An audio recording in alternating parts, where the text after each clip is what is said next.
आप देख रहे हैं आजाद बोल इंडिया का हेडलाइन शो। आज है 19 अक्टूबर 2024। मैं हूं आदिल खान आजाद। दुनिया के सबसे बड़े अखबारों से चुनी गई सबसे बड़ी खबरों में आज आप देखेंगे Israeli prime minister Benjamin Netanyahu के घर पर ड्रोन से हुआ हमला, बहुत बड़ी हलचल, लेबनान से हमले तेज। नेतन्याहू के घर को हिट करने वाले ड्रोन की तस्वीरें आई सामने।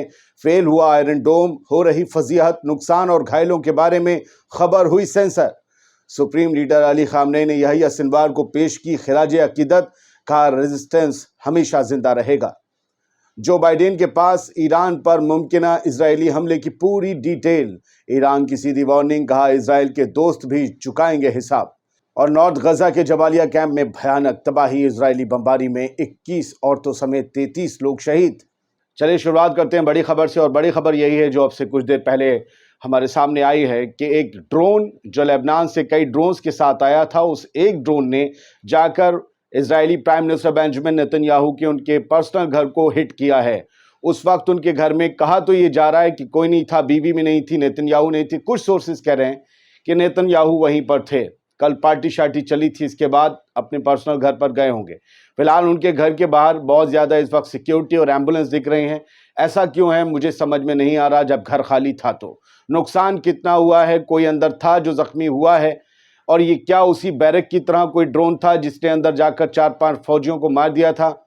क्या हुआ है, ये खबर सेंसर कर दी गई है। प्राइम मिनिस्टर और फौज से जुड़ी हुई ज़्यादातर खबरें सेंसर हो जाती हैं। इस बारे में अल-मायदीन लेबनान की वेबसाइट की हेडलाइन है, drone from Lebanon makes impact on Netanyahu's residence in Caesarea या कासरिया, अलग अलग प्रोनाउंसिएशन है। तो नेतन्याहू का ये घर जो है हाइफा में आता है, ये इलाका है कासरिया, यहाँ पर जो है हिट हुआ है 9:30 बजे। उन्होंने लगभग, हमारे यहाँ दोपहर थी तब ये खबर आई। इसके बाद और ये खबर डेवलप हो रही थी, पहले 1.5 लाइन आई, फिर 2 लाइन आई, अब भी कुल जमा अगर देखा जाए तो 8-10 लाइन से ज़्यादा इस खबर में कुछ नहीं है, यानी किसी को पूरी जानकारी नहीं है। हिट तो हो गया ड्रोन नेतन्याहू के घर पे, लेकिन हुआ क्या नहीं पता। ये वो हेलीकॉप्टर है इजराइल का जो उस लेबनान से आए ड्रोन के पीछे लगा बताया जा रहा था, वो ड्रोन जा रहा है, आप देख रहे हैं तस्वीर में। और उसके साथ साथ आपको ये इजरायली हेलीकॉप्टर भी साथ में नजर आएगा जो इसे मार कर गिराने की कोशिश कर रहा था, लेकिन नाकाम रहा। हेलीकॉप्टर इसलिए पीछे लगा क्योंकि आयरन डोम इसे इंटरसेप्ट नहीं कर पाया। एक ड्रोन्स के झुंड के साथ ये ड्रोन हाइफा में उस घर में आया था जहां बेंजामिन नेतन्याहू का घर बताया जाता है, जो घर, और वहां पर उसको रोकने की तमाम कोशिश नाकाम हुई। इस बारे में एक और हेडलाइन टाइम्स ऑफ इजराइल के हवाले से भी देख लीजिए। यस, उन्होंने कंफर्म किया है, प्राइम मिनिस्टर के ऑफिस ने कंफर्म किया है कि बेंजामिन नेतन्याहू का घर कैसरिया में हिट हुआ है एक ड्रोन से, और ये ड्रोन जो है वो लेबनान से आया था। बताया जा रहा है इस ड्रोन अटैक में या ड्रोन के टारगेट होने से कोई जख्मी नहीं हुआ है। क्या वाकई ऐसा है? इस ड्रोन से कितनी तबाही मची है, इसकी अपडेट्स जैसी आएंगी, तस्वीरें अंदर की आएंगी, अगर आएँ तो हम आपको अलग से बताएंगे। लेकिन ये कुछ नेतन्याहू के घर के बाहर का दावा किया जा रहा है, जिसका हम फोटो स्क्रीनशॉट दिखा रहे हैं। यहाँ पर एम्बुलेंसेस 2-3 खड़ी हैं। प्रोटोकॉल के तहत प्राइम मिनिस्टर के घर के बाहर वैसे भी होती हैं, लेकिन क्या ये एम्बुलेंस उस प्रीमाइसिस के बाहर हैं या एक्स्ट्रा एम्बुलेंस हैं? क्यों आई हैं ये यहाँ पर? ये रूटीन है या फिर कुछ हुआ है नेतन्याहू के घर में, नहीं पता। करंट रिपोर्ट ने इस बारे में कहा, नेतन्याहू के पर्सनल रेजिडेंस जो है कासरिया में, वो हिट हुआ है एक सुसाइड ड्रोन से। और ये जो है एक बड़ी खबर है। वो कह रहे हैं कि अभी मालूम नहीं है जिंदा है, कोई मर गया या किसी को क्या जख्म पहुंचे, चोट पहुंची है, but it is confirm he was in the resistance. अब ये कह रहे हैं कि जब ड्रोन स्ट्राइक किया है तब बेंजामिन नेतन्याहू अपने घर में था। मैं आपसे फिर दरख्वास्त कर रहा हूं, शाम तक कुछ थंबनेल लगाकर लोग आपको अपनी दुकान चलाने के लिए बुलाएंगे। मारा गया नेतन्याहू, लेबनान का ड्रोन जाकर गिरा, क्या नेतन्याहू जिंदा हैं, क्या नेतन्याहू मारे गए? ऐसी खबरों को देखना बंद मत कीजिए अगर आप अपने मजे के लिए देखते हैं, लेकिन इसे प्रचारित और प्रसारित मत करिए, शेयर मत करिए। और मैं तो अपनी खबर कभी शेयर करने को, लाइक करने को आपसे कहता ही नहीं, क्योंकि मुझे पता है ये सब आपकी वजह से चल रहा है। आपको पता है ये सब ट्रांसपेरेंट है।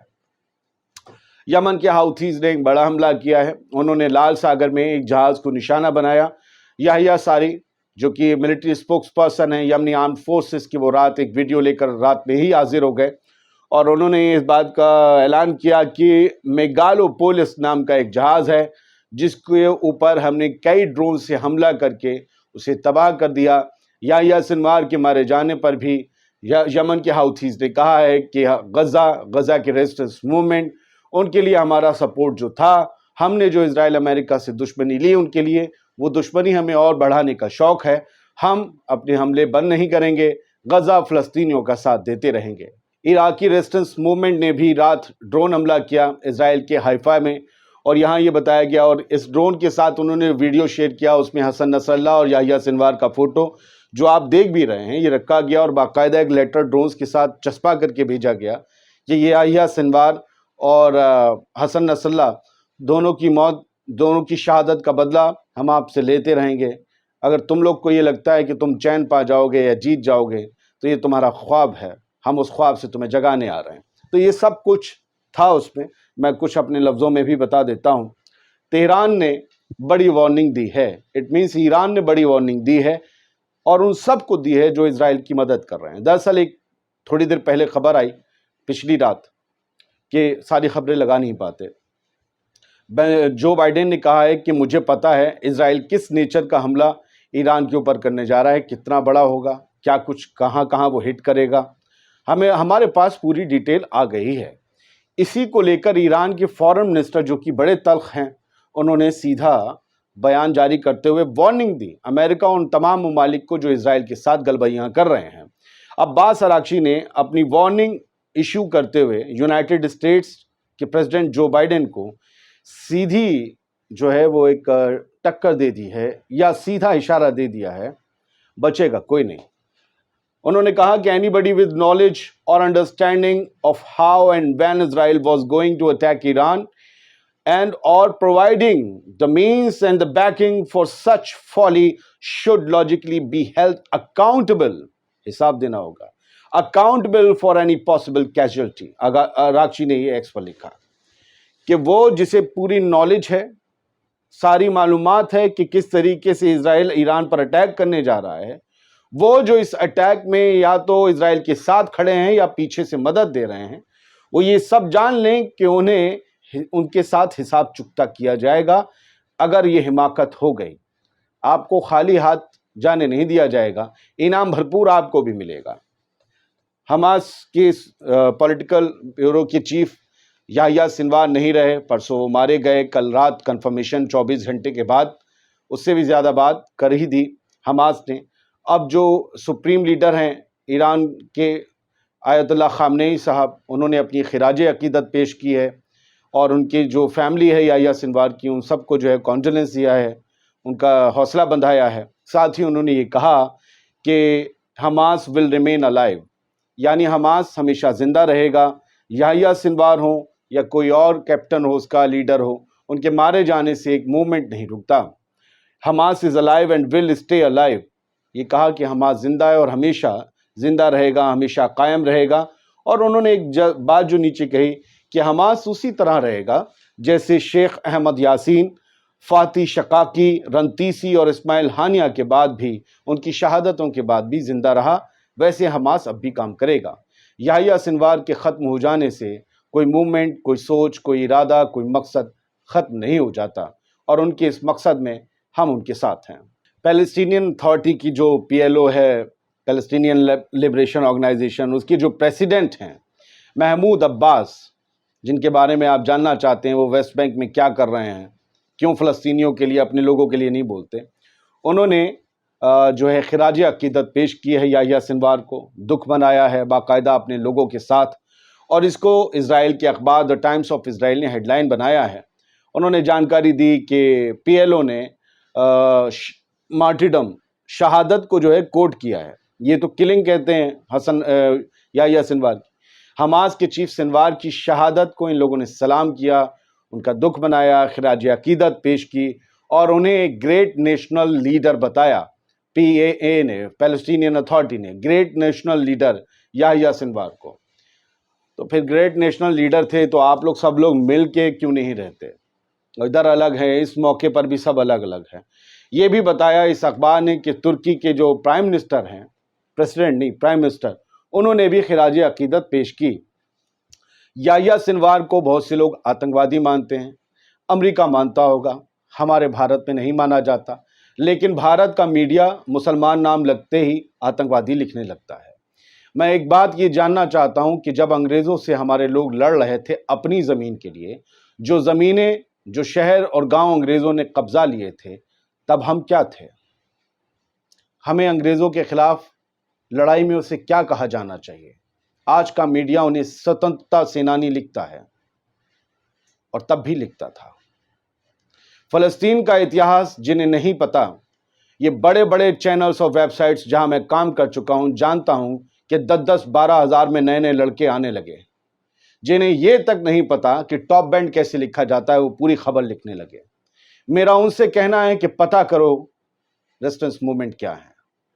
आप समर्थन मत करो, लेकिन पता करो कि फ़लस्तीन की हिस्ट्री क्या है।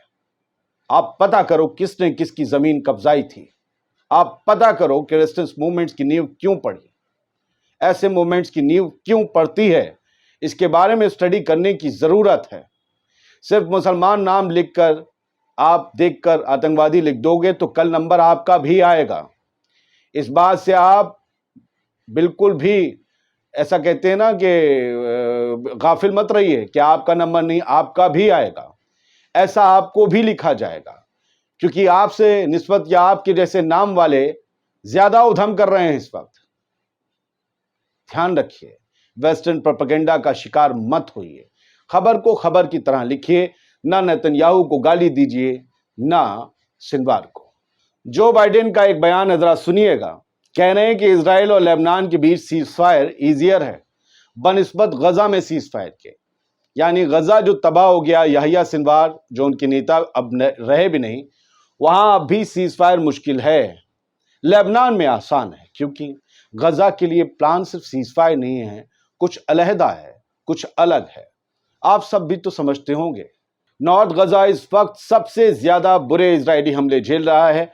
यहाँ के जबालिया कैंप में हर रात रोशनी होती है, लेकिन वो बम और मिसाइलों की होती है। उनके गिरने के बाद लगी आग की रोशनी होती है, उसमें से आती हैं चीख पुकारे, आहें, सिसकियां, अपनों को खो देने के गम के बाद की बातें, और बच्चों की पुकारें जो माएँ को ढूंढ रहे हैं, माओं की सिसकियां जो अपने बच्चों के खो जाने का दर्द घुट घुट के मना रही हैं। ये सोच रही हैं कि हमने तुम्हें कैसे पाला था, इस दिन के लिए पाला था कि हम तुम्हें कांधे पर उठाएं 3 और लोगों के साथ।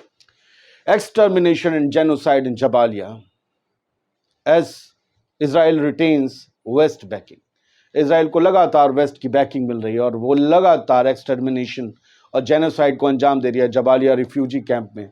जब मैंने इस खबर को अंदर पढ़ा तो मैं हिल गया। कल रात 33 लोग मारे गए इस कैंप में, जिसमें से 21 औरतें थीं। क्या ये टेररिस्ट थी? क्या ये हमास की फाइटर थी? मैं जानना चाहता हूं इन्हें क्या करार दिया गया। 21 औरतें। ये जंग नहीं है, ये जेनोसाइड है। दुनिया इसे जेनोसाइड बुला रही है। Indonesian hospital in north Gaza shut down under IOF siege. और जो लोग बॉम्बिंग में जख्मी भी हो जाएं, घायल हो जाएं, जिनकी बच सकने की उम्मीद हो, वो अस्पताल भी नहीं जा सकते। कि नॉर्थ गजा में एक बहुत बड़ा अस्पताल है, इंडोनेशियन अस्पताल, उसे बंद कर दिया गया है, उसे चारों तरफ से IOF ने घेर लिया है। ये हालात हैं, ये हालात हैं। और दुनिया जो मानवता के पापा बनते हैं, वो ये सब देख रहे हैं और इसके लिए जिम्मेदार हैं, क्योंकि बम तो उन्होंने ही दिए। उन्होंने ही लोगों को इस तरीके से बनाया है कि वो अपनी ताकत के नशे में चूर होकर इंसानों को इंसान न समझकर तबाही मचाते हैं।